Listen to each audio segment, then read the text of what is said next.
Kamusta kapatid? Kumusta? Namiss mo ba? Sino ba makakamiss sa isang taksil na kagaya mo?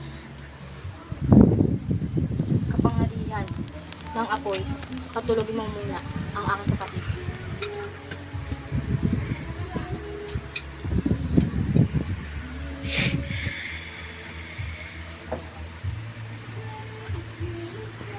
Kapangyarihan ng apoy, gayahin mo ang wangis ng aking kapatid.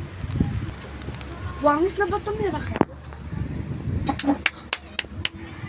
Humangahanga ako sa'yo, kapangyarihan ng apoy.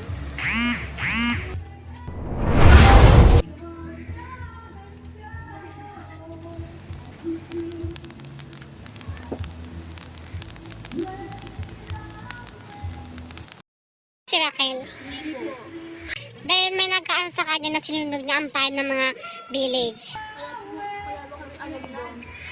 Tao yung si Raquel, gano'n siyang parusahan. Pero ka nagising. Tapos ito ng inay.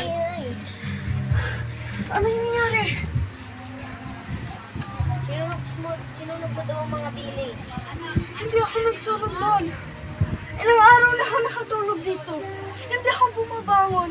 Sinungaling, umupo na kayo dyan. Magpupulong tayo ngayon. Raquel, kitang kita na sinusunog mo ang village nila. Nay, hindi ako yun, Nay. Paano mapapaliwanag yon? Nay, Huwag ka lang paliwanag, tumayo ka na. Kaya mong parusahan. Ang parusa sa nagkasala. Ang sumpa sa iyo ay gagawin kitang ahas para matuto ka sa inyong mga kasalanan.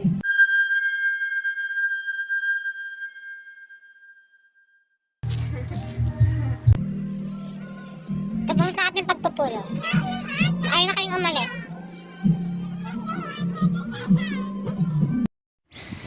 Ngayon mo siyang na, king ganito ako dahil sa iyo. Ayan, dahil kinalaban niya ako. Deserve mo lang yan. Daniel, kaya mo yan.